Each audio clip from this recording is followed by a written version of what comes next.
Welcome to the Beginner's Handbook. In this episode we are going to talk about railroading, but before we start, I'm Jamie. And I'm Jordan. Right, so what do we actually mean by railroading? I suppose that's a good place to start. So what is railroading to you, Jordan? For me, I would say railroading, let's just take a game of D&D, although this is kind of relevant for any role-playing game that you might actually play. Railroading to me is when you kind of, if you think about it, like you've got a game and the story is on a track, well, like a railroad, and you've got stuff happening along the way. Your players might be wanting to do certain things. You railroading it is when you force players to be on that track. And for the most part, you might find good examples of railroading being if somebody comes up to a certain choice and they might think they've got options. If you take them away from them so they can only do one thing or nothing, that's a good example of railroading, I think, that I've got. What about you? Yeah.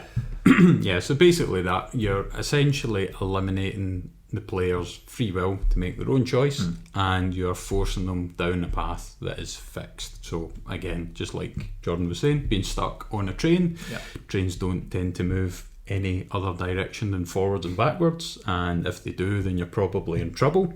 But that's a different topic for a different type of podcast, I think.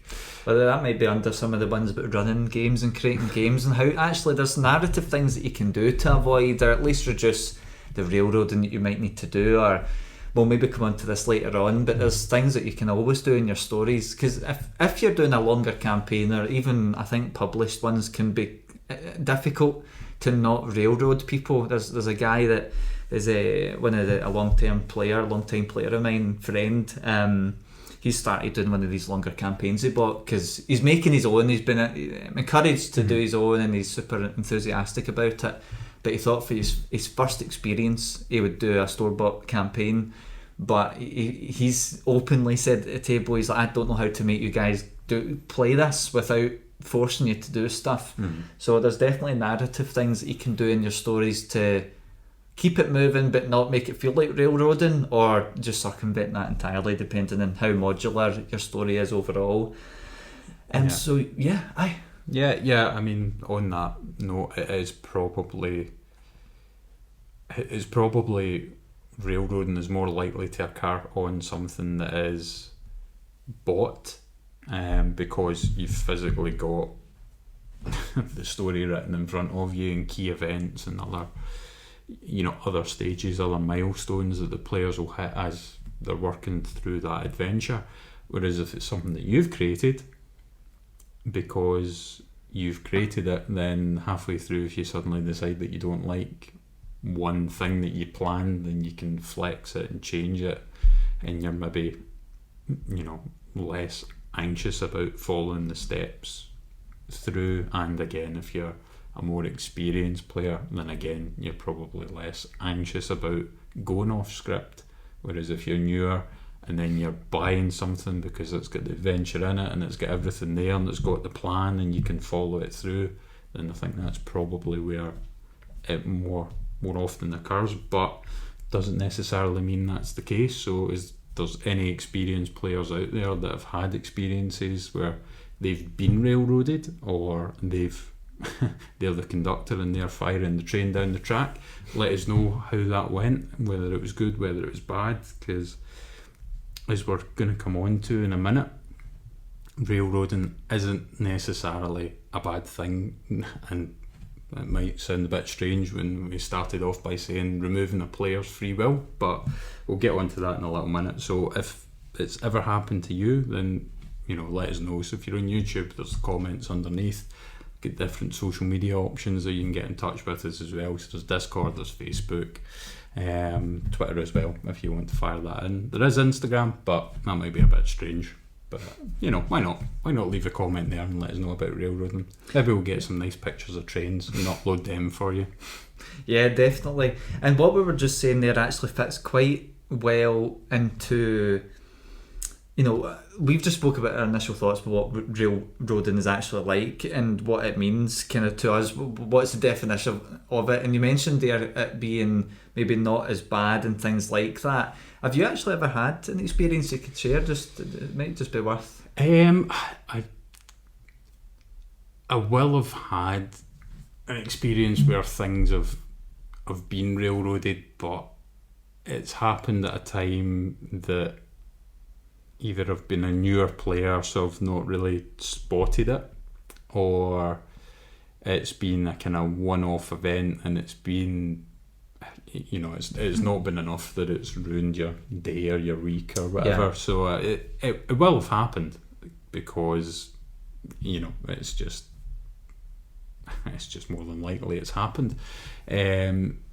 Me personally, I have railroaded players, but that's because it was like the first campaign that I ran, and again, although I came up with the story elements, because I was anxious about things like time and running over and things, I was kind of trying to force things a bit quicker at times. Then I realised that I was ahead of schedule and that there was still lots of time, so then I was trying to force everybody back. And then after that, I had a kind of set piece that I wanted everybody to do, and one of the characters tried to kill the kind of main enemy that was going to initiate a big chase, so I was a bit upset about that. So I can't remember how I kind of wiggled it to make the chase happen, but anyways, that didn't happen, and you know, the different bits and pieces. So I've been there and I've done it quite spectacularly, I think, and ultimately there was other things that happened in that game that we'll not go into in detail, but things were going wrong. It threw me off my rhythm, and it made me do the thing that I told myself I wasn't going to do at the start, which is force everybody down a line. But I just felt that the game was going so chaotic beforehand that I thought, no, the plan, stick to the plan. There's some shred of hope in there, and I don't think there was. But so that was kind of my experience of it. But what about yourself? Can you think of anything that jumps out to you, maybe as a newer player and maybe as a more experienced player? Or there's a actually, I've not done a lot. There's certain elements of railroading I've used, but then as a DM, you mean? Yeah, as a DM, but then it's not. But now I don't tend to do that, mostly because the games that I'm doing, even if it's something super scary, if it's a cult game or Cthulhu game or any other variation of game like Morkborgs, it's really horrible and disgusting, but it's dead fun, and you know, it's funny. It's black metal apocalyptic RPG playing, but I don't, just because of that more lightheartedness, even with the more serious games, it's not happened so much. But I do have an example of one that happened earlier this week, where there was a guy doing his first new game ever. It was his first time. Now he's done role playing games, but he's never. Well, the first time he played D&D was with us, and this is at the local comic shop I go to. And this was his first time running a D&D game, so it means he's probably played it for 3 or 4 months at this point, like actually D&D as a player. But what happened with his game, he had this kind of idea that he wanted to do. He wanted this particular thing. He was certainly like, I'm not getting any weapons, and that's like our party's only strong suits: fighting and killing. That's literally it. So he's like, I'm taking them all away. So what tended to happen, the game wasn't that great, but the thing was, the guy he put a lot of thought into it. The concept was reasonable, and I mean, ultimately after an hour of, I think I rolled a dice once within the first hour of the game and didn't get any more for, you know, I probably get another 5 or 6, 4 or 5 for the next 3 hours after that, so I hardly ever even touched the dice, you know. But what's that, like 1.5 rolls every hour? Yeah, pretty much. And the thing is, I decided, like, the guy's new to it, so it was like, whatever. There was other people at the table getting really naffed off with it, because for them it was like they never get any choice in anything. The DM actually was rolling on our behalf behind the DM screen, so I was surprised at that as somebody that's played D&D for 3 or 4 months.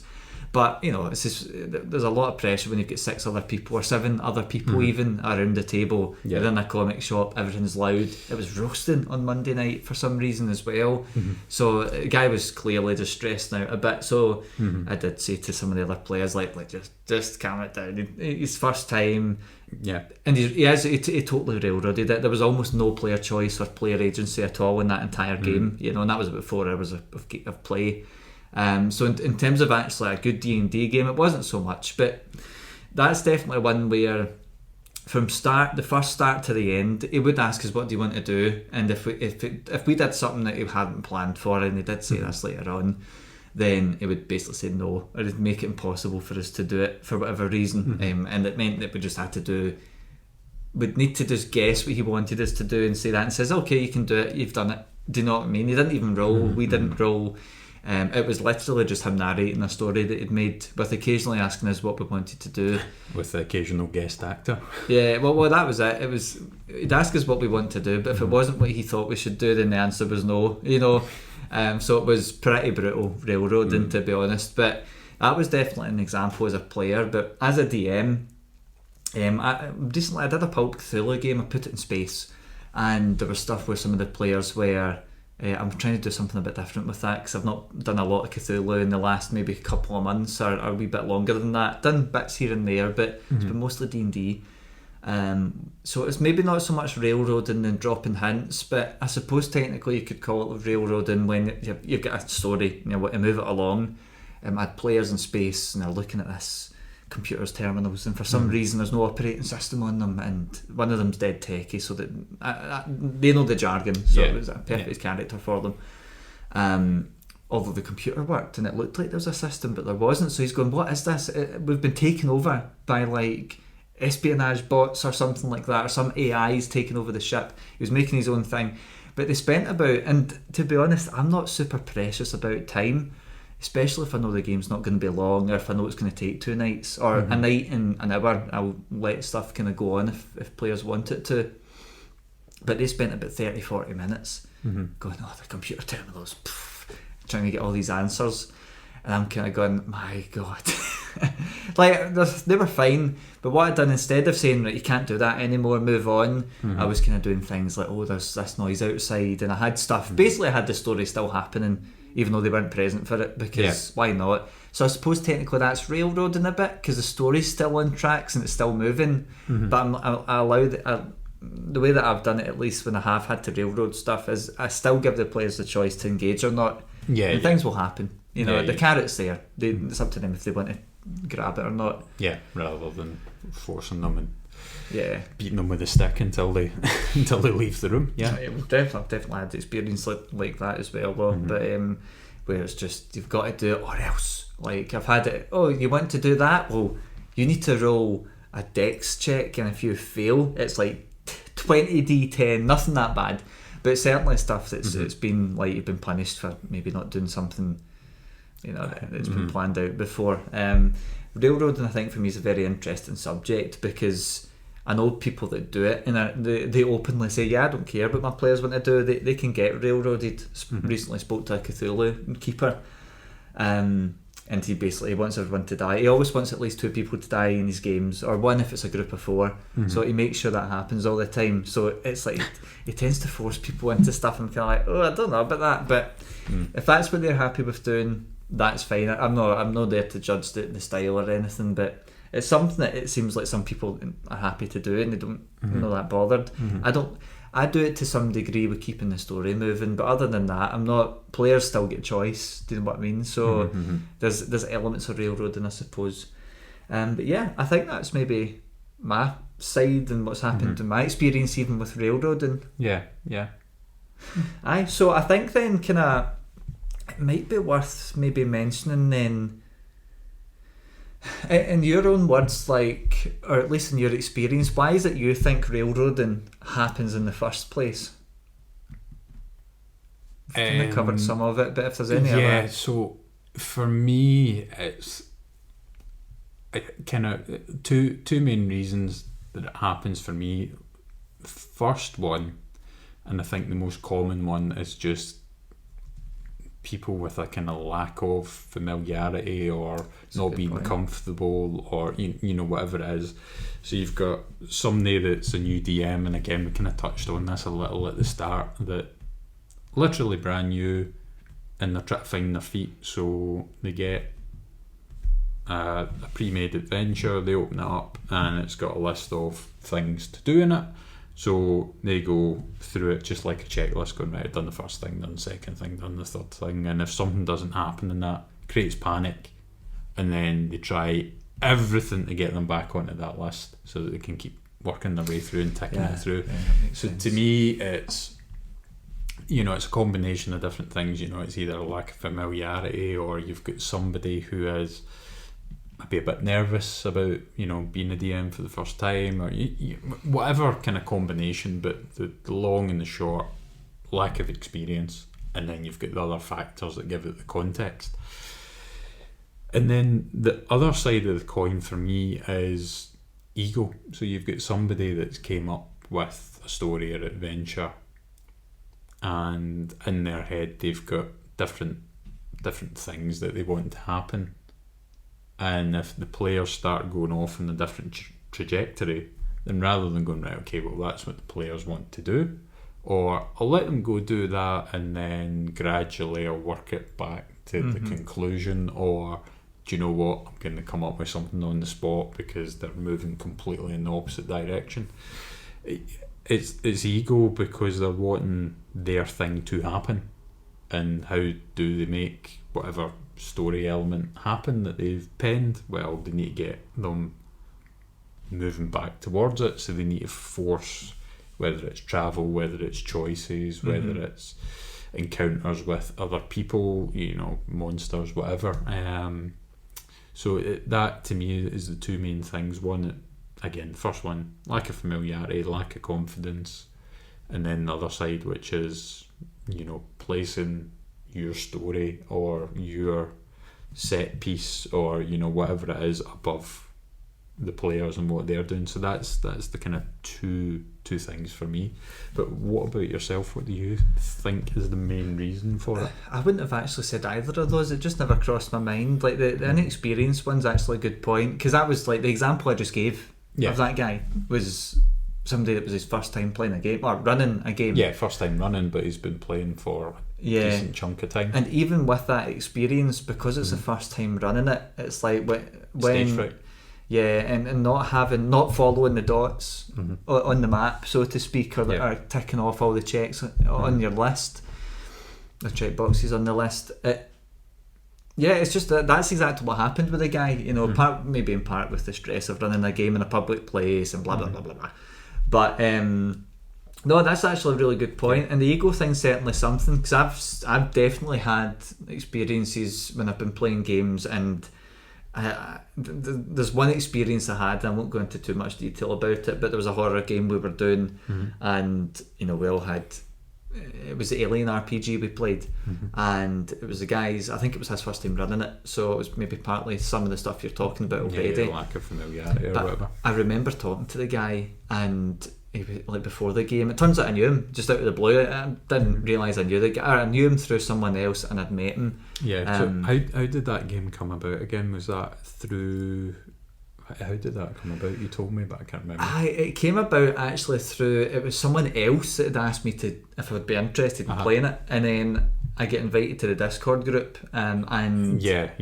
I then met the guy, and I was like, that name rings a bell. And I've been around that area for like 8 to 10 years or something. Like I've been there a lot, so there's a lot of people I'll bump into when I'm out there, but anyway, so he came in. I ended up, it was a cousin of one of the guys that was a pal, but I didn't know my pal was playing, so it was through another pal and all that stuff. It was just funny how it came together. But anyway, the guy that was running it, I remember just chatting to him about it before the game, like pre-game, just like character stuff just between me and him, because I was going to be playing somebody with an ulterior motive, an android who was actually a bad guy. Or not really bad, but I don't care about... It was just misunderstood. Yes, well, basically, it had no regard for the crewmates' lives, so as long as I was getting what I wanted, so I don't see that as being a bad guy. He's just a robot, and that's what I played.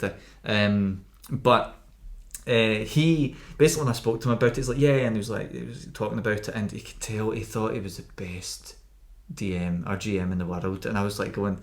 Like he was saying how basically we spent an hour and a half talking about his games and not my character creation. What was going to be happening next week or whatever, yeah. And I don't want to knock, like, the thing is, some people really love running games. I love running games, and if somebody asks me about doing games, I'll explain stuff and explain maybe what the games are about. I was recently at out with some folk I know that don't know anything about it, and I tried to describe. But I thought, I'm not going to try and describe a D&D game or anything. I've said, think of like a murder mystery, because a lot of them are horror that I do. Murder mystery, but without dressing up in suits. You know, that's basically it. Sit around a table. When you start dressing up, that's LARPing. Yeah, it was a different subject, yes. Maybe we'll do an episode on LARPing where we actually LARP as our characters. Oh no. Yeah. Oh, no. I think that would be fun. That's a Halloween episode. Yeah. So I mean, I get being into it, you know, I don't think that's a problem, but I was a bit like, oh no. Like, I thought this guy's just going to take the reins and it's going to be really, like, brutal. But anyway, what ended up happening was I had this big reveal. I'm sure I've maybe talked about this before. But there was this big reveal with my character, and I was like going to say I'm an android, and I had my glistening eyes ready. I had all the stuff, and all the clues were falling into place, and I dropped the hints, and nobody had picked it up. But he was like, he decided that wasn't important, and he made that very clear during the game. Like, that's not important. Like, he's an android, and I was like, what? Like, what? We've played this for 5 hours, you know. So I was like, but it's because he was like, my thing's more important, you know. I was like, damn it, you know. I was like, whatever, it doesn't matter, you know. It's his game. Yeah. So, but anyway, so in terms of why else it might happen, I think actually trying to wrap up stuff like a story is one, and I would also say time constraints as well. And I don't mean just for trying to wrap up a game, like time constraints. For example, going back to the local comic shop, we've been doing cycling DMs and stuff. So the same story, but we're recycling DMs and switching them out, and the new DM takes the story in a direction that you want. It turns out we're not going to do that anymore because the guy that suggested the idea didn't like the idea of his story being changed every few weeks, you know. So, you know, I kind of coming back to ego a bit there, isn't it? I remember first time I met the guy. What do you mean you're doing your own thing? I remember when they first suggested that, I was kind of like, I don't know if that's a good idea. It's like, how come? I said, I think someone's going to get upset. I meant him. And they did get upset. But, you know, whatever. It happens. But, for example, though, even just using that to say, okay, I'm going to finish my game this week and it's now your turn. I know I need to finish it this week. You know, yeah. So then you kind of shoehorn things in, and you start railroading. So that's like trying to wrap something up. Well, that's a time constraint. But trying to wrap story elements up, like I've been doing a game for over a year, almost a year. In a few weeks it'll be a year, 2 years, not a year. And basically we've got stuff. It is a time limited story, not like our time, like playing the game, but actually in the story the guys have got a certain amount of time to do something before this big catastrophe happens. Narratively happens, that is. So there's certain things that, you know, I'm having happen. Going back to what I was saying earlier though, like that story is always going to move. The players could sit in a tavern for the next 3 weeks in game, you know, and they're going to miss a whole like big assassination attempt and all that and stuff. They're going to miss it.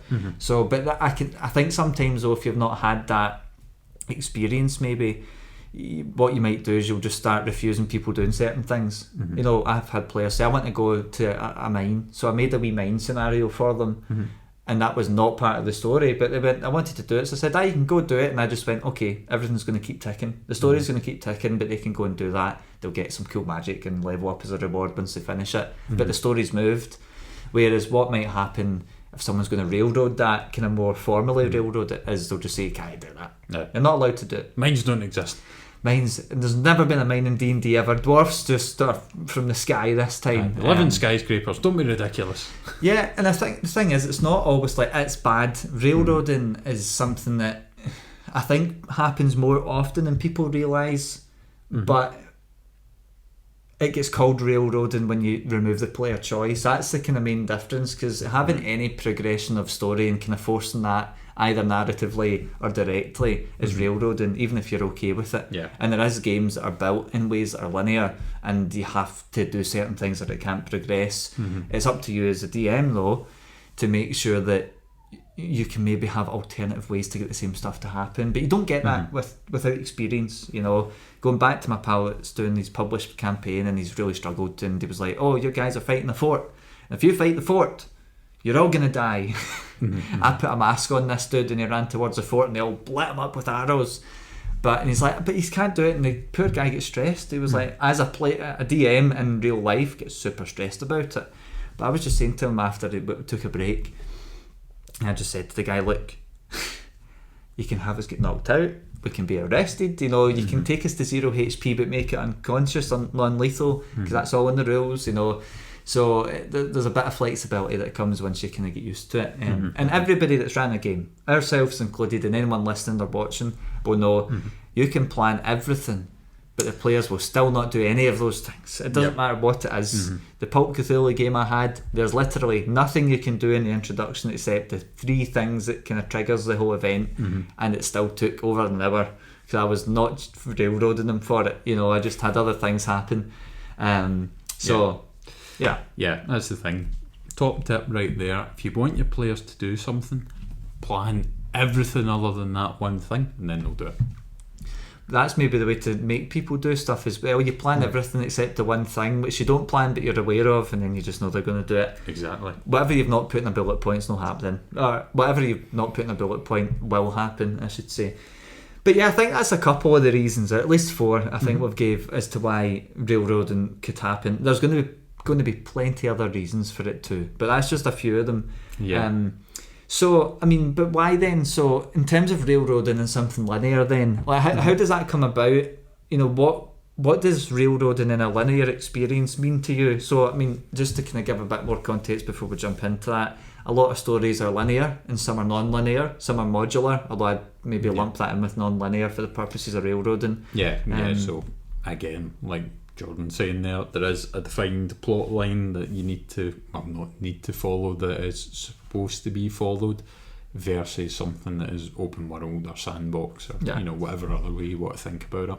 Yeah, so what is, in terms of then, what's your thoughts on railroading and linear experiences then? Like, is that something that, is it bad, good? Is it worse? If you railroad at the more kind of serious side of the spectrum, is it worse than a linear campaign or something? Like, what's your thoughts? I would probably say it's, in terms of like linear versus open world, sandbox, whatever, I would say it's more forgivable in something that's linear, because, you know, if it's a one shot or a short campaign or whatever, you're working through the events to get to the end, whereas if it's open world and it's something that can last, you know, months, years, whatever, then railroading people into doing something is kind of defeating the purpose of it being open world, is defeating the purpose of them exploring and doing their own thing.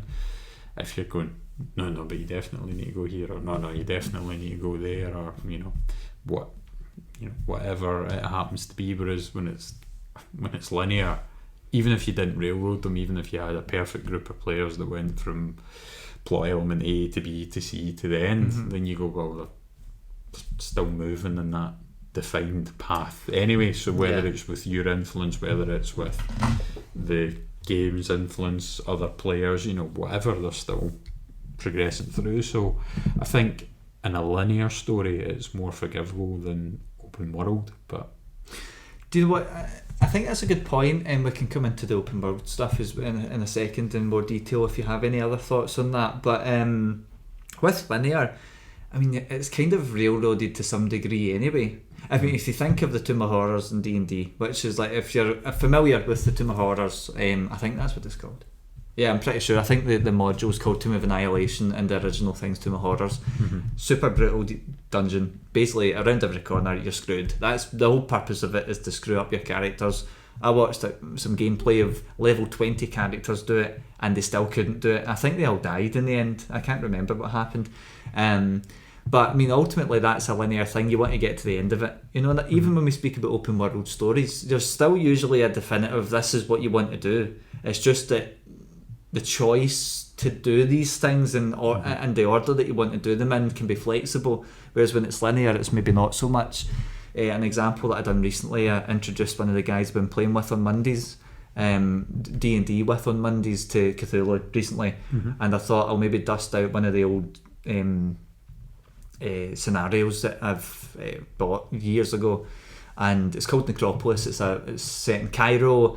in the Valley of the Ancients or Valley of the Kings. That's what it is. Kings, yeah. And it's not actually in a pyramid. It turns out I did that totally wrong. I read it backwards. It's just a cave, I think. I can't remember exactly. Yeah, so like for anyone that doesn't know, the Valley of the Kings, the tombs are carved into the walls of the valley and then go in and down, so it's not actually the pyramid, it's into the actual cliff face. I had no idea at the time of running that game for these guys, but when I done it with these guys I knew it, because I had all these pyramid pictures and a Roll20 screen set up, and I went, oh Christ, none of this is actually right, whoops.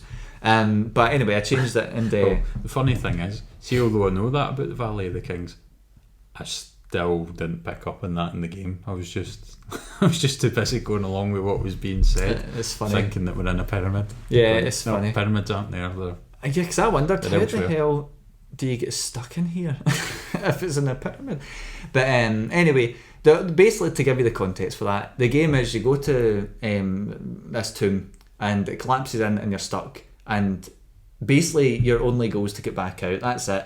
And the scenario is literally for first-time players and maybe even first-time GMs in terms of how it's written. Yeah. There's literally nothing you can do in that except explore and learn a bit of lore. That's literally the point of the game until 30-40 minutes in, which is when the book actually suggests to you the beast awakens or the abomination awakes and you have a monster come out.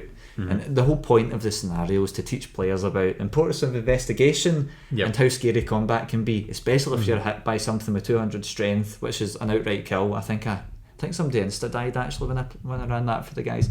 But basically it's completely on rails. You don't even need to you can't avoid railroading in that, for example. Yeah, because again, without giving too much away about it, for anybody who hasn't played it, who spoiler to Necropolis.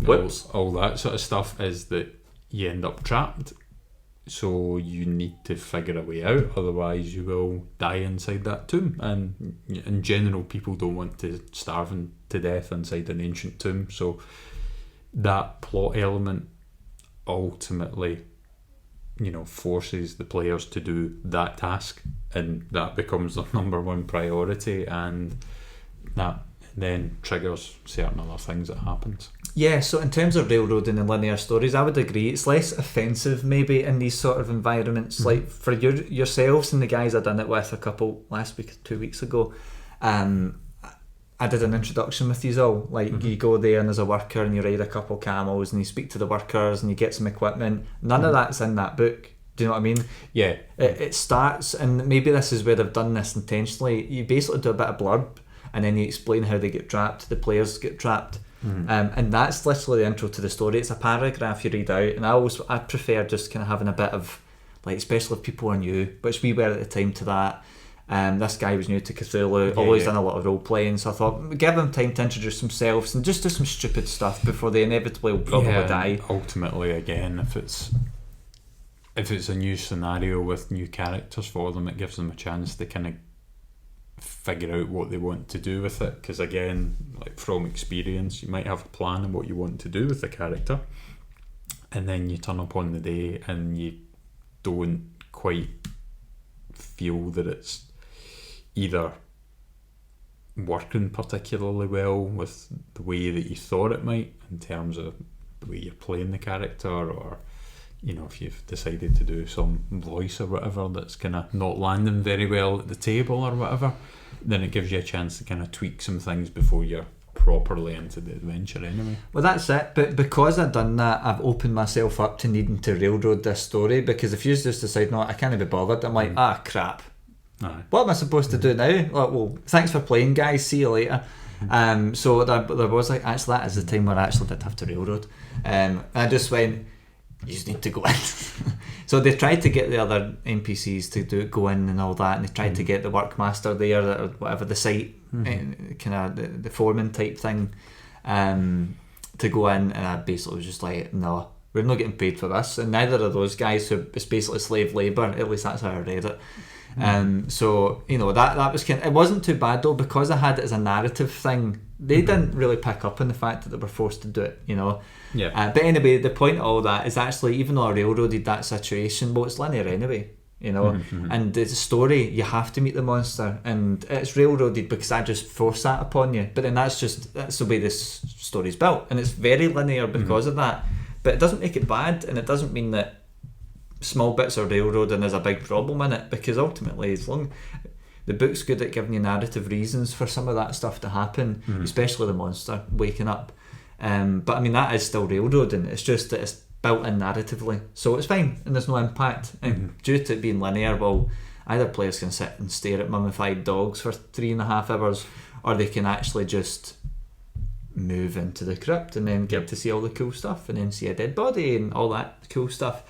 But yeah, so I think overall, in terms of what it means for linear stories, I don't think it's too impactful. At least I think it's almost it's easier to get away with in linear stories, I think, like ones that are very strict and closed off. But we've already kind of touched on this with open world ones and non-linear stories. The problem with railroading is it removes player agency, and when you're doing open world, the whole point is you're giving players agency and allowing them to explore your world if you've made it, or if it's in a book. A good example would be like the campaign we've been doing with Full of Dwarfs. It's fully open world. Or the Curse of Strahd is a good store-bought one, where it's not actually like there's a ticking time bomb, but they've built that in modules, so and players can go anywhere they want. Now if you're unlucky, or your players are unlucky, they'll go somewhere where they'll be killed by something. Like Baba Lysaga will just melt them, you know, in like one turn because she's super powerful, or Hut will do it. But you know, ultimately that's open world, so railroading becomes quite difficult in that scenario, because if people feel like they're getting forced in, they'll just be like, what's the point? It was similar to that game on Monday that I had, where it was, you know, the guy doing his first game and he railroad. Well, I think between us all we maybe had a dozen dice rolls, do you know what I mean? So there's definitely more impact with those particular things. Yeah, and again with like open world as well, one of the reasons I think it's arguably a kind of more of an issue as well is that you go, right, well, there's potentially more to prepare, because you want to give players choice, which is the point of doing that. So if they're in whatever town they're starting in and they're wanting to explore the wider area, then if it's talking about travelling out with the town, well, if you come up with, you know, city A, town B, and, you know, village C or whatever, then if you give them, oh well, there's this over here, that over there, they're going to pick one of those options, because most of the players are going to assume that you've given them the more interesting places. They're not going to turn around and go, right, what's to the south? And you go, well, nothing, that's just fields and a farm. Right, okay, we're going to go there. Yeah, but you know, there's interesting stuff to the north. You know, they're not going to do that. They're not going to end up just walking randomly in a direction. So if you give them those choices, they're more than likely going to pick one of them, which then means that, you know, you're giving them that choice, that free will. Whereas if you've got those choices and they pick one, and you're trying to then divert them to some other choice that you prefer, or, you know, you feel more confident that you've prepared or whatever, then, you know, that's where you start getting the issues, because you're starting to arguably branch it into being a sort of linear plot line. But again, that's just one sort of thing off the top of my head there. Yeah, I think this is something though, especially with open world, because it can be hard, and I find actually motivating players to do stuff in particular areas can be quite hard in open world games. But you're going, I think what you've said there is actually a good way. It's almost like we'll maybe cover it in more detail later, but it really helps.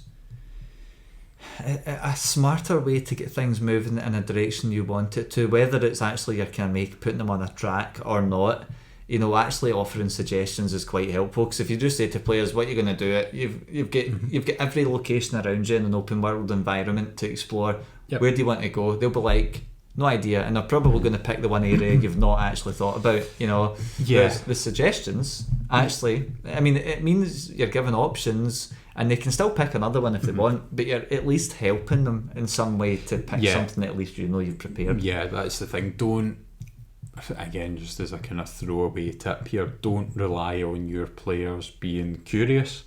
Don't rely on them being, you know, I was going to say dynamic, that's not really what I mean, but don't rely on them, you know, striking up role play with an NPC to kind of see what happens there. Trigger the curiosity.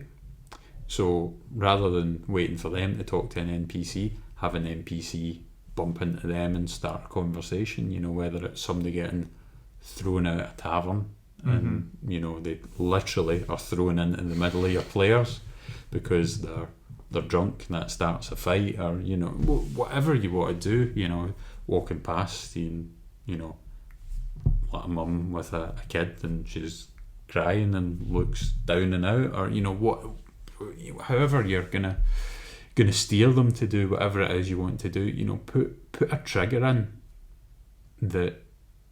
that's going to appeal to them. So if you've got a group of players that are playing characters that are conscientious, then again, you know, the mum with the kid, that's a good trigger there. If you've got a group of players that are walking around thinking that they're, you know, God's gift to gladiators or whatever, then, you know, have the guy getting fired out the bar and into them, you know, pick something that's gonna you know, it's gonna make them jump at it. Yeah, that's something that even with the game I've been doing with some of the other another group of guys, there was I just was kind of thinking, okay, there's going to be another, like, an 8th player to this group. Just I knew they would be there for like 1 or 2 weeks, so I thought, why don't I make something that introduces them, because it was getting kind of high level at that point and they didn't want to do a different game or anything. So I was like, okay, so I'll maybe do a side story thing. So it means they get the option to continue the main story, which means this little new guy is going to think, what the hell is going on? Because there's all this stuff he's never seen before.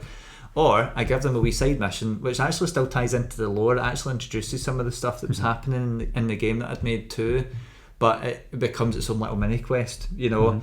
And I gave them that choice. But the way I done that was I didn't make them seek it out, and they could have seeked it out, but instead I just went, screw it. So I had one of an old character that they'd sent away to one of the players' kind of homesteads to work for them and things. It was a character they really fell in love with, who actually is my dad's character, a wee gnome called Gooseberry. But what I done is I had him come in at the end of one of their big explorations, and they actually helped him, like, who's this hooded figure that's dead tiny for some reason now that we look at him? And he pulls his hood back, and it's this little gooseberry the gnome with a red pointy hat who's a spellcaster, and he gave them that mission. So instead of actually hoping that they would go and look in and investigate the goings-ons of all the bad stuff that's been happening nearby that has a magical implication, I had one of the guys that come in and say, I've just found out there's this big hive of evil things somewhere that way, like a big nest of evil. And they went, oh, that's pretty cool. They ended up not doing it, but the thing is that at least that's now on their list to do, whereas they would never probably have seen that if it wasn't for that hook I suppose that's what it is, the hook to get them in, and get them along the trail, basically. So I think that's really everything I've got anyway about railroading in a non-linear narrative. And the only thing that I'd kind of add to that is, when we're talking about, you know, triggering the player curiosity, that's what you're aiming to do. You're aiming to trigger the curiosity. You're still giving them the choice of whether they interact with whatever the situation is, and also when they then start talking to that character, or, you know, however it works out, somebody then talks to them as a result of whatever event, that at that point, that's when you can then start to give them options, you know, whether it's, well, all of a sudden we've got a lot of people coming from the next town over and we don't know why, and, you know, there's all of a sudden this influx of people and we're struggling to cope with the number increase, you know, what's happening over there, I wonder, cough, cough, cough. Right, there's one situation, and then wander about and find something else and something else. So again, it's all you're wanting to do. You're wanting them to ask the question to then do their own thing, rather than going, right, well, everybody's just wandering about here, so I better do something here to get things moving, because that's when you start drifting into a linear story again. So trigger the curiosity, and that's, I think, the way to think about it. Yeah, I think one way as well though, I wouldn't, like, things we're talking about railroading, and it's a lot of the examples I've gave are almost like, I mean, the whole thing with Gooseberry giving the guys a mission, it wasn't railroading, because it was a side quest anyway, so maybe it wasn't the best example, but it was an example of the hook that you were talking about. But you see, as a DM, if you're running games and things like that, certainly if you're trying to maybe coerce players back onto the path, that doesn't strictly mean like you're railroading, because like we said, a lot of the time when the term railroading comes in, it's only when that agency's removed. So I wouldn't be worried as anyone that might be listening and maybe you're in a place where your players are stuck. It's not something that you should feel super bad about if you're trying to get them back on the path, but there's ways just to do it. I think it might be coming on to that a bit later on. Yeah, I think that's kind of what we're coming on to now, which is, well, there's railroading, there's what we've kind of talked about there with the triggering somebody's curiosity, the dangling the carrot method, and then there's another kind of sort of hybrid between those two, if you like, which is a forced option. Yeah, and this is when I say things like railroading doesn't have to be bad, because really there's just degrees of railroading. Generally, I think, at least in the way that I've heard it, at least when I've spoke to people about it, railroading's actually quite often brought up only when actually the removing the player choice actually occurs. Whereas, I mean, railroading, there's loads of degrees. If you're trying to get a story moving and you're putting players on a track to experience certain things, that's railroading. It doesn't matter how subtle or obvious it is, and how much player choice you remove or do not remove is there. But certainly there is a difference between railroading and just completely removing or having forced options for players. Like, let's say my guys wanted to go investigate, somebody's died on the street, and they're like, oh, that was my favourite shopkeeper, so I want to explore what that is. But meanwhile, your game's actually got something more important happening, like, oh, but they were supposed to go and see a wizard which was going to give them the final quest, or actually the big wizard turns out to be a bad guy and he was going to go kill them in the first place. Whatever the reason is, if the players find this little side quest, railroading it, I suppose, to some degree would be like kind of forcing them back onto the path, or at least coercing them back onto the path. But if you just flat out reject a player's option to go do that wee side quest, that's a forced path, and removing that and snatching that from the players is quite bad, because there's nothing stopping you as a DM from letting them go do that thing, but then have that evil wizard do his thing and kind of maybe come to them almost, but he's now prepared for them. There's plenty of ways you can facilitate everything. But there is a difference between just the railroading aspect and actually just forcing options on players. Yeah, and ultimately the way that I would think about it is that proper railroading, there's events that will happen, and that's it. That's going to happen. It's going to be this, until you reach your end point. Again, dangling the carrot, all you're doing is you're putting the hint out, and you're hoping that they're going to pick up on it. So whether it's, again, you've got an NPC that bumps into your players, whether it's they hear a sound in another room to try and encourage them through, but you're not actually physically forcing them into that other room, you're not forcing them to talk to that other character. You hope that they do, for, again, whatever storytelling reason, and you put that there. Forced options, a little bit different, and again, kind of hybrid between the two. So going back to the tomb and the Valley of the Kings. So collapse, you can't get out. So what are your options there? Well, you can sit and wait and hope that there's somebody on the outside that's going to get you out. You can physically try and lift each of the bricks that are piled up, the rubble, and try and get out that way, but that will take you however long. Or since you're here, you can go into the tomb explore it and see what's going on in there, and maybe try and find something that can help you get out. So ultimately those are your only real options there, because sitting down and having a flask of tea is not really going to be doing you much good, and in a week's time you're in a bit of trouble here. So you're having to do certain things because there is an element of danger there. That's how that's working. So there are realistically only a limited set of options. Now, you're not making the players pick any particular one, you're still giving them choice, but you've severely limited their choice down. So that to me is what a forced option would be, rather than railroading, or rather than giving somebody a hint and hoping that they go in a direction, but being totally prepared for them to do absolutely anything. Yeah, and I suppose really when the railroading term actually gets thrown out, I suppose I kind of touched on this earlier, but it kind of, once the railroad gets chucked out, is like you're railroading, it tends to be when actually the forced options have happened. I suppose that might technically be what the used definition is. Like Valley of Kings is a good example. If players wanted to sit and have tea, you really don't want them to do that, but the book suggests reasons why you shouldn't do that. But ultimately you can just chuck a monster at them, and that will do it. It'll make the game short because the monster's flaming strong, so it will rip them apart. But also hates tea, I heard. Yeah, it does. It also hates, it likes humans because it likes to eat them.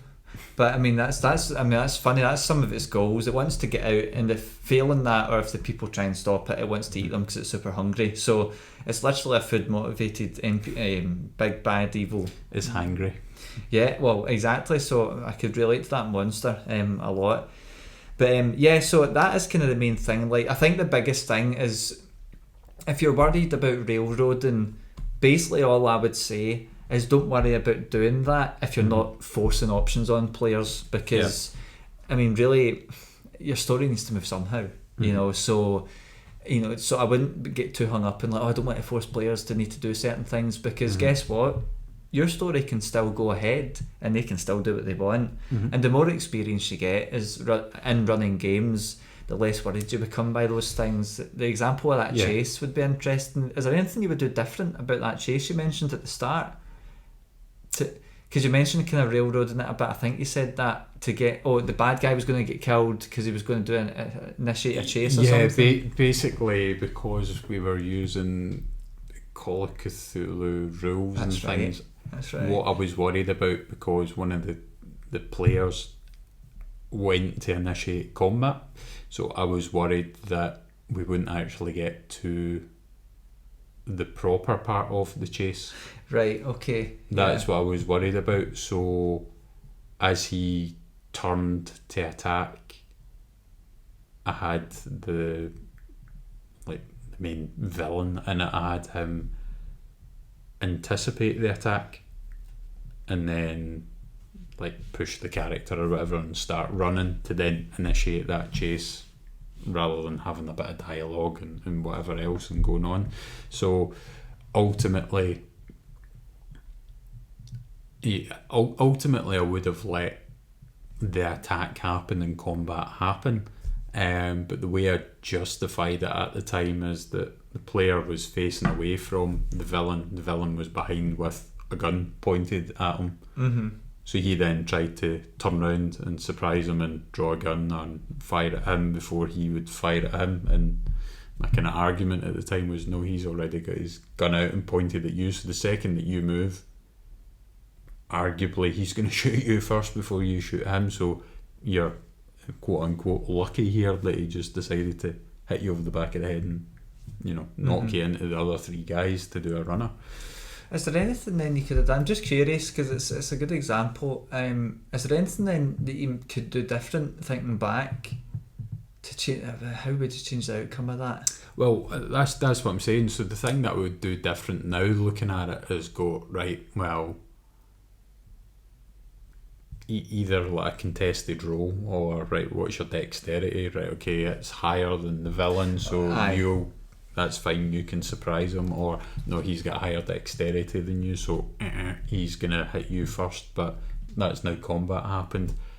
And then again at that point, just have him kind of do a tactical retreat because there's 3 guys in the room and just him, and back his way out of the room, and then knowing that by the time that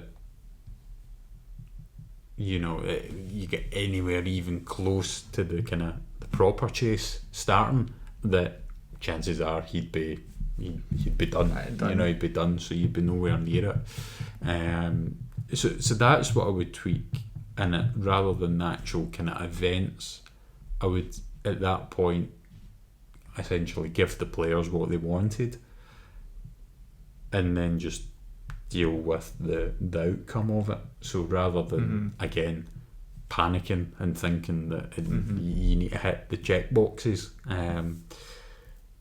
just kind of improvising and going with it and just seeing what happens. But I think that's pretty much all I would do there. And elsewhere in that game, there's probably other bits and pieces I could think of if I sat and thought about it. But it's just funny thinking back on it, because certainly now, like, there's rules about combat which I don't even think I ever used in Call of Cthulhu, because I've always avoided combat until kind of when I started doing a lot more running it, and I got myself the rule books and stuff, which at the time I never had. But I mean, there's things even around combat and dodging and diving for cover, which actually you can still give the players that, but they're effectively the equivalent of disadvantage with diving for cover. But then, because I wondered even if we'd done it and killed them, then it's like, oh well, actually now the guards are coming down, so it initiates a different sort of chase. Whereas instead of us chasing the baddies are chasing us as we escape. It's funny just how, thinking back, because at the time I wouldn't have known how to do that, but it's just funny kind of looking at it with hindsight, and just with a lot more experience of us kind of running games and things, how that all kind of comes in.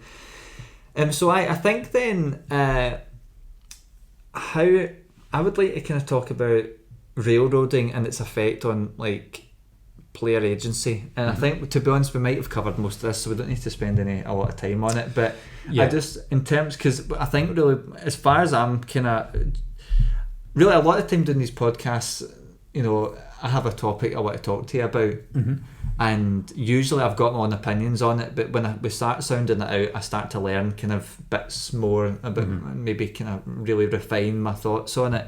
And what I'm kind of feeling is, when it comes to railroading, really that's what tends to happen, is once the railroading is felt as railroading, it's actually when player choice is removed. So in terms of railroading or removing player choice, its effect on player agency, how do you feel that is for like small railroading? We know with big railroading it's removing it completely. How do you think the impact of kind of coercing players to do things affects player agency, if at all? I think it's more to do with what the players perceive. Kind of touching on what you were saying. I would say if they get to the end of the night and they've got absolutely no idea that they were forced into a decision, or their options get cut back, then job done, success, well done. And also, to kind of go down the philosophical route, if a player doesn't know they've been railroaded, have they been railroaded? Well, there's that aspect of it as well. So, although we're talking about it as a thing, as happening, as it being black and white, that's only the case because you're the DM and you know what's going on, because you know every kind of detail of what's happening. But from the player point of view, then if you've got no idea it's happened, then has it actually happened? So ultimately, although you might remove player choice, although you might remove free will, then if they get to the end of the night and they don't realise that's happened, then have you really done that? Arguably you haven't.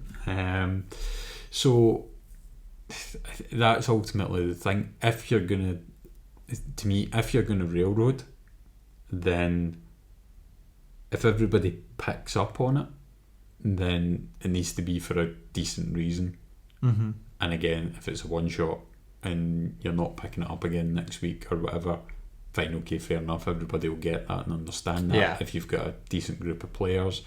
But if you're doing an open world campaign and you railroad it then you better have a half decent explanation, because everybody's turning up thinking that they're in control and they're making the choices, and you then you flip the rules on them without telling them, without explaining it. And if you've then not got a good reason for doing it, then the danger is that they feel cheated, or again upset, or whatever happens with whatever group of players that are more robust, less robust, whatever.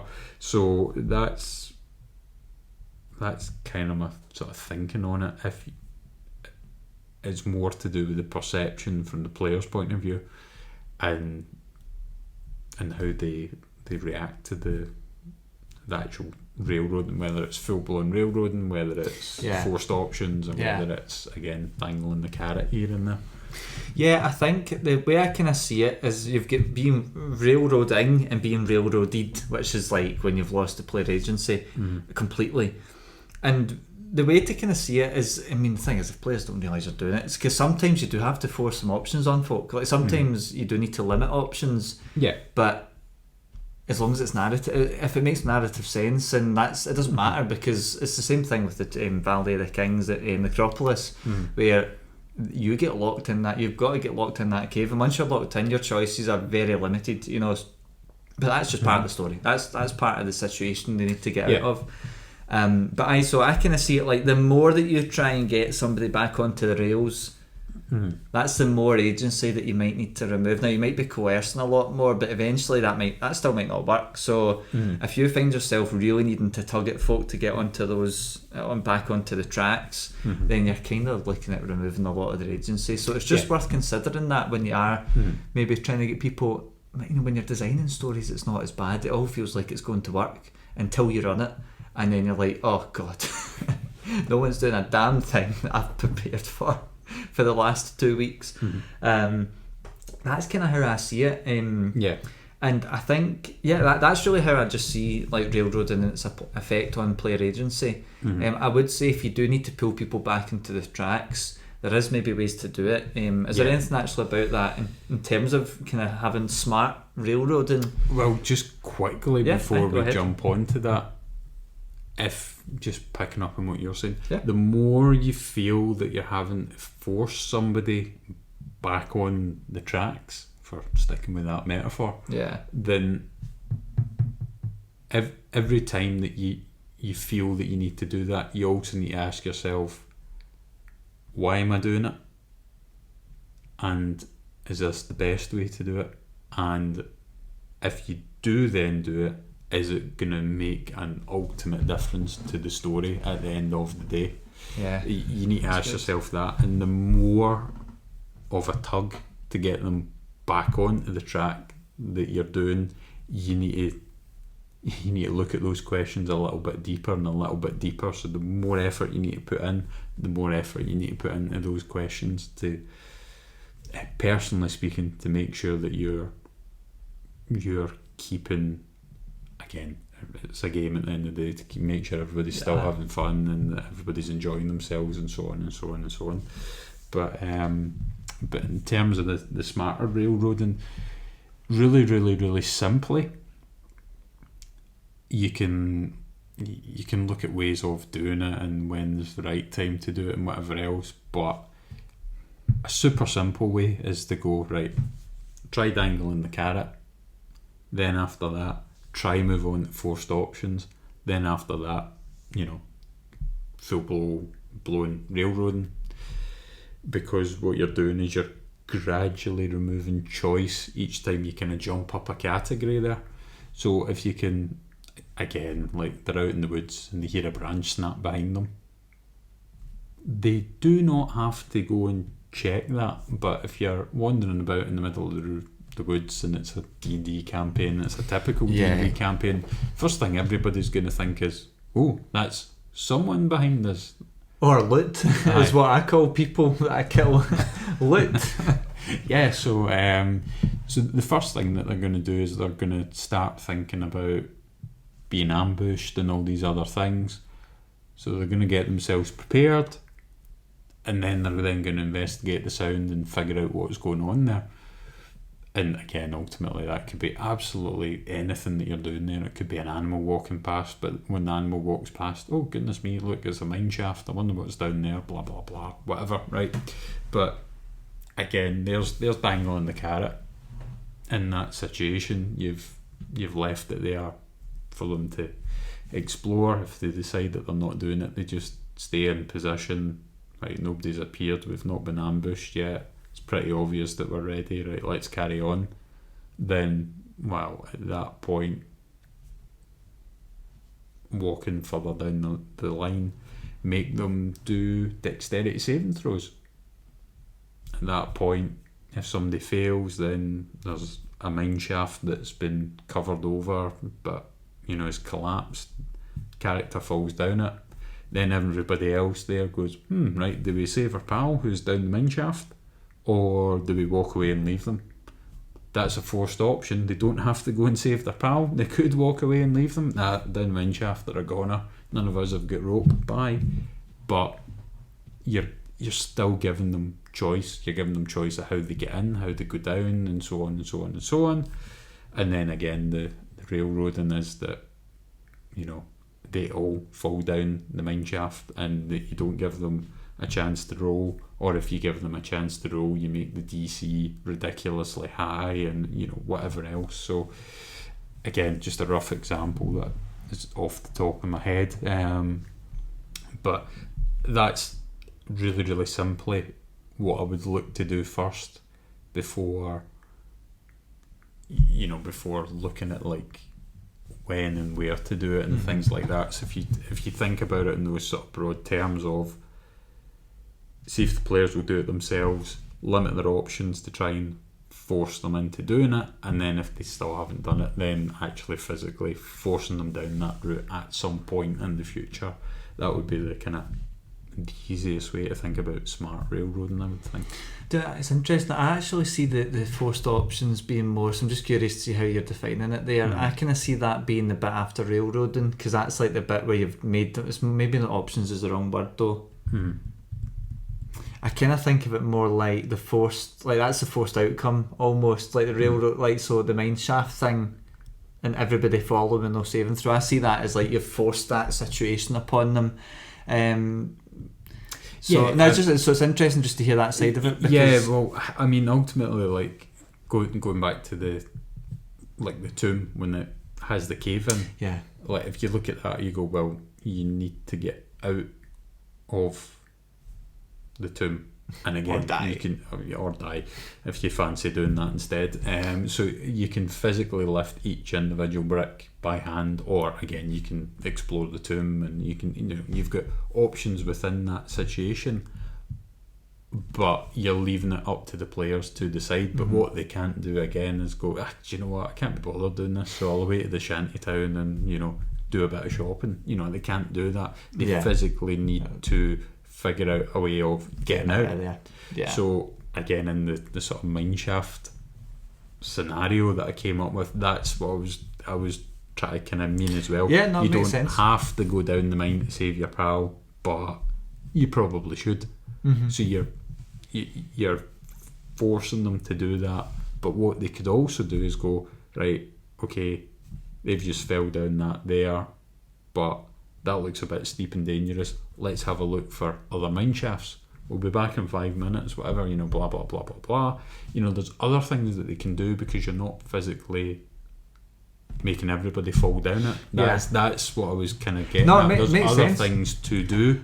It makes sense. It's that's the kind of difference between being railroad and again, like leaving somebody at the mine shaft that they fell down and right, let's wander back to the town because maybe the locals will know a safe way to get in, so you're splitting the party, and whatever else you're doing, you're at least giving them an option, but you've kind of nudged them in the direction rather than hoping they'll wander there themselves. It's kind of that difference between railroading someone and just having them railroaded completely, like everyone's down and you're now in the shaft. That's like no choice, totally gone. Yeah, I totally get what you're saying there. I think in terms of smart railroading, for me, it's simple, and it's the same with practically every flaming thing I say whenever when it comes to advice with D&D. Speaking to somebody recently about advice, the big one for me is if it makes narrative sense for whatever limitation you're needing to put on someone, for whatever reason. Going back to the Necropolis one, the whole point is you're stuck in the cave, the tombs, and now you've got to deal with how you're going to do it. That's the narrative, that's the setup, so it's actually easier for that to get away with it. But similar to having, I'm trying to think of the last thing I'd done, the guys that were doing Pulp Game of Cthulhu I'd ran earlier this week. There's certain things that they have to do, and I won't spoil it in case you just play it at some point, but there's certain things that had to get done early on before the other things triggered. So I'd set up a narrative around that meant that they would have to do it, because let's just say if you want to open the door, you have to push the button to open it. Do you know what I mean? So that's like, there's ways that you can make that happen. And talking about smart railroading as well, or at least having it done in a way that makes more sense. The kind of list of questions you had when you spoke about if you feel like you're needing to tug a lot, you need to ask yourself a couple of questions. I can't remember what they were off the top of my head, but it's like, why is it? One of the things I would actually even put into that, because it might stop you feeling like you need to worry about trying to put people back on the track. Because like I say, when I'm doing games and I've got a story, I don't really try and railroad anyone anymore. I just have the story keep going. If they miss stuff, they miss it, and that's fine, because at least they'll feel like they've done something meaningful. As long as they've earned something from it, from whatever they've done, they'll still feel it's meaningful. And usually what I'll do with these extra situations, they'll drop in little bits that will bring them back to the story anyway in the end. So I don't need to particularly railroad someone to keep the story moving. I just let it happen and drop hints here and there, because they'll come back to it anyway, especially if the story's interesting enough. But going back to your questions, one of the things I would even ask is, is that thing that I've went to do, is it really going to affect the story anyway? Like, is there anything I can make happen? Well, just that example that I just gave. Is there anything I can make that side thing that players want to do instead of what I want them to do, and the things that they're doing that's a side quest? Is there anything I can do to link that in the first place? Then you don't even need to care. Once you kind of get comfortable with that level of improvisation in a game, you're going to find you're not even going to be talking about railroading anymore. You just don't need to care about it, because the players are doing what they want. You're still getting links to your story, and people go, oh, it's all interconnected. Even though you probably never planned that ahead of time. I'm guilty of that. I mean, I'm really guilty. But I think ultimately, you said something earlier that's a good point. Sometimes it's worth just being honest with folk. Like, see if the guys, like I talked about in the Necropolis, the whole point is you get locked in, but I added intros to let people roleplay. And see if they just messed around for 2 hours and still never went in. I would just say, hey, look, guys, this is a one shot. It's literally an hour and a half, 2 hours max, and we've done an hour and a half. You need to get. You may as well just go just so you can actually see more of the story. I've done that because it's a one shot. It's not a big game and it's linear, so I don't really mind. If I had to get to that point, I would just say that to them, and your players will understand. And I think I can't remember the example you gave about that, but whatever it was, it's the same thing. It was just just sometimes just be okay with folk. Just say to them and they'll get it. They're not going to be like, oh. Whereas if you start just saying, no, you're not allowed to do that, then they'd be like, why? Because I thought I was playing the game. Whereas if you're just going to go, hey, look, guys, same thing if people talk around the table and they don't do anything, you can hey, look, just give me let this guy finish his choice and stop talking over him, for whatever reason. They'll get it, and especially if you play with them or they've played a lot of games, they'll understand it. Even guys ran a game with 7 new players all online, and it was a nightmare, and they were all drunk as well. I had to sit and kind of go, like, guys, you should maybe go and do the story, because they were sitting throwing snowballs at each other and trying to fight each other. And in Call of Cthulhu, I don't care if you're taking 1d3 of damage, that can be 3 points of damage you take, and that's a lot. And these guys wanted to snowball. Well, exactly, and they wanted to scrap in the snow, and I went, guys, you don't want to do that, because I had monsters ready to eat them, so I know they would all die if they had a scrap before the game. before the actual game started and not just in the intro. So, but in that case, I did actually need to railroad them. But just said, hey guys, look, do you want to just start going, just so we're not up to 4 a.m, and they were like, no problem. So don't, especially in linear stories, don't worry so much about it. Just talk to the players. I think we've spoken about communication to death, and we'll continue to do it. And again, if we hadn't mentioned it before, which I can't quite remember if we did, but the shorter the campaign that you're doing, again, I think personally the more forgivable railroading is, just like you're saying, because of time constraints.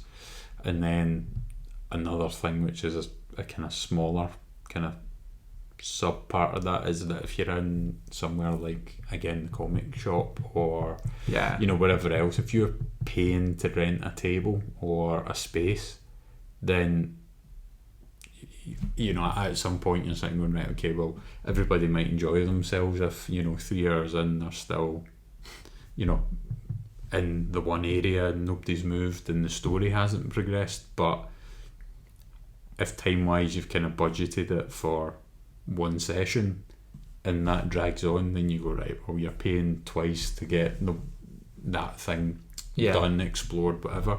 And again, ultimately that's maybe not the best way of thinking about it, because if everybody's enjoying themselves, then well, great. But if you're actually paying for something rather than you're meeting up in a house or whatever, then again, railroading's maybe going to be better suited for that, so that you're not feeling like you've wasted time and money and whatever else there as well.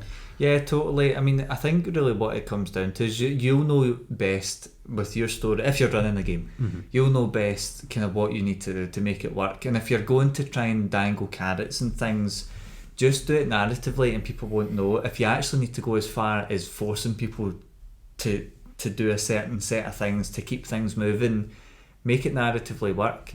And the best way to do that is, as soon as you have the idea, start dropping hints in. For example, if you want people to go to the bottom of a mine, then but your players are kind of humming and hawing about it and might want to go back outside and go back to town, we'll just talk about the crackling in the area, or the structure looks weak. Just put in hints, and then that will either prompt them to keep going deeper, which they probably won't, or they'll go back out. But then you can be like, well, you can do that, but you're not sure you'll get back in. Whereas if you're inside, you might find other ways out. But if you're, so there's loads of ways you can kind of introduce that. If you do it narratively, it'll be fine. Especially, but if you ever do need to just be like, okay, hold up, go in. It's better just to be honest with folk and don't be too worried about it. But ultimately, I don't think railroading will be a big issue for folk if you don't need to worry so much about the time. Like, I don't care if a game takes, like that Necropolis game I done was about 4 hours. It's supposed to be 2 hours maximum, but players wanted to talk to NPCs for ages, and they wanted to mess around with each other and kind of scare people with mummified dogs and all that, push their head into them and just do silly RP moments. And that's fine. You know what, I don't care, because ultimately as soon as I'm bored I can go, monsters coming in 3, 2 but I let them go do stuff, and it's fine, because if you don't worry so much about the length, similar to the long-term campaign I'm doing, that was a one-shot that turned into a year, and there's episodes that have taken 6 weeks to do, which I thought would be one game, and there's also side quests that I never thought would come up, or at least I never thought they would engage with, and they taken weeks at a time. So it's just about, you'll know what's best for your game, but you'll probably find when you start getting comfortable with improvising, you don't need to worry about forcing it, because you can use some of the wee smart tools there. Like, if somebody does something that's not part of the main story, tie it in. That's it. That's a way to kind of force people back into the game, but without, it makes narrative sense, and you could build a lot more onto your story with that and make yourself look like a big-brained god of running games, when actually you just went, oh right, cool, I better just note down that was linked, because I'll forget, which I've done like 8 or 9 times. Jordan, do you remember that NPC, that shopkeeper that actually had this secret gem that actually unlocked a door? What are we talking about? No. And I'm like, oh wait, it's in my notes. But it's all that sort of stuff, and you'll get used to it. I think that's kind of the main stuff for me about it. Is there any kind of closing thoughts you've got? Just kind of pretty much echoing what you said. So if you are going to railroad, try and keep it within the narrative, If not, and if it needs to be done, and again, sometimes you do need to do it again, time being an issue or whatever else, right? You're doing a linear story and everybody's walking in the opposite direction and the way it should be progressing, then it's fine. Do it. Don't worry about doing it. Again, keeping it within the narrative. That's the best thing that you can do. But if you do need to be more overt about it, don't panic about it if it needs to be done, because again, most players will understand, and again, I think most groups are going to be alright with it because they want to see the story, especially if they know it's linear, rather than finding out at the end of the night that, well, actually we could have got more of the story done, but everybody was distracted with something else. So don't panic about that. And again, really, really simply, like we talked about before, try drop some hints. If that's not working, try limit their choices.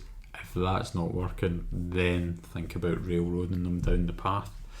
And I think that's it in its most kind of basic form. Try do as little as you can, but if you do need to do it, don't panic about doing it. Trust your instincts with it. Again, ask yourself, is it necessary? What's going to be the outcome of it? Is it, ask yourself those questions that we said earlier on. And I think that's pretty much basically if you can tie in the narrative, it'll be fine. And even if players don't do what you want them to do, like, or maybe they haven't went to that special thing that they wanted to go and do, there's nothing stopping you, like I mentioned earlier, trying to link a narrative hook into that. Like maybe they're supposed to go and check this village out because there's something secret in there they need to get. Well, you can have a villager walk past them. He goes, oh, what the hell is that? Or they're running away because something bad's happened, or someone else has tried to steal the player's loot. So there's plenty of stuff you can do that will kind of bring them into it. And that's about it. And I think ultimately sometimes you do need to just get moving because people won't stop negotiating with each other, and you just have to go make up your mind. A perfect example, a very easy example, but it's like almost the same as railroading would be if somebody's sitting in combat and they're sitting there for 3 minutes trying to decide if they're going to punch someone or if they're going to shoot someone else with a crossbow bolt. Well, you can just go, I need you to just decide, and they'll get that, and you don't need to be rude about it, but you can say it, and people will understand, because ultimately you're still playing a game and things need to move. So I think that's it really from me. You've heard our take, so we would love to hear what you guys have to kind of say about it, especially, we've asked at the start, but if you guys have had experience with being railroaded and it was, you thought, oh, that makes sense, or you were like, I hated that because it was terrible, we'd love to hear that from a player perspective. But even if you're a DM or a GM, let us know, kind of, it doesn't matter what game system it is, have you had to do that? If so, how have you done it? How did your players take it, if they even noticed in the first place? I would be dead interested in hearing that. Yeah, it would be interesting as well if there's any players out there that don't think they've been railroaded, and then when they speak to their DM or GM and they turn around and go, well, in such and such a game at this point I had to do this, and then finding out what their thoughts are now that they've found out that it has happened to them when they didn't realise it had happened, and how they feel, if they felt cheated by it, are they not bothered? That'd be interesting as well. So if there's any stories like that as well, that's the ones I'd be kind of interested to see. Yeah, I'd be surprised if some DMs even reveal some of those secrets. It's the same thing. Well, that's the thing, though, isn't it? Oh no, everything you done was all your choice, and why did you make that podcast episode, you idiots? But I'll wait for the comments to flood with that. DMs getting fired in. How dare you? It's the same thing like with people fluffing rolls. I don't fluff dice with mine, and I don't fluff damage, because I'm like, see if I screw up a fight and I demolish players, that's my problem as a DM. But that's just me. Whereas I think DMs talking about railroading might be the equivalent of them admitting to pretending that they fluffed dice, actually fluffing dice. Oh, you didn't? Oh, you actually died. Whoops, okay, I actually missed that roll, but I'm pretending it hit you. I know. But we'll get to that anyway. So we'll find out when people start putting the comments in, or don't start putting the comments in. Then we'll find out. It's what is it? It's guilt by omission. If nobody admits to it in the comments. But anyway, thanks for watching or listening. If you're listening, if you are listening, please give us a follow on Spotify or whatever platform you've actually got us on. If you're watching, please give us a like, subscribe if you want to hear more. If you've got suggestions about something you want to see or hear, just let us know. You can do that through the social media platforms I've already talked about, or if you're in the YouTube comments or wherever it may be, just drop us something and we'll be sure to see it and add it to the backlog, because really we're wanting to, the whole point of this is to engage with actually the area of this, because it's something we both really like and both love to do. That's the thing. We're as keen to be talking about topics that other people bring up as the things that we want to talk about ourselves. So just if there's anything that we've not covered that you want to see, or if you want us to expand on anything that we've maybe just skimmed across, then let us know with that as well. I think that's pretty much it from us. So Jordan's told you all the social media stuff to do. Again, if you're on YouTube, then you can hit the wee bell, turn it on so that you get all our videos pushed to you rather than just the recommended ones as well. And I think other than that, that's pretty much it from us. Yeah, that'll be it from us. So thanks very much for listening and watching, and we'll catch you in the next episode. See you then.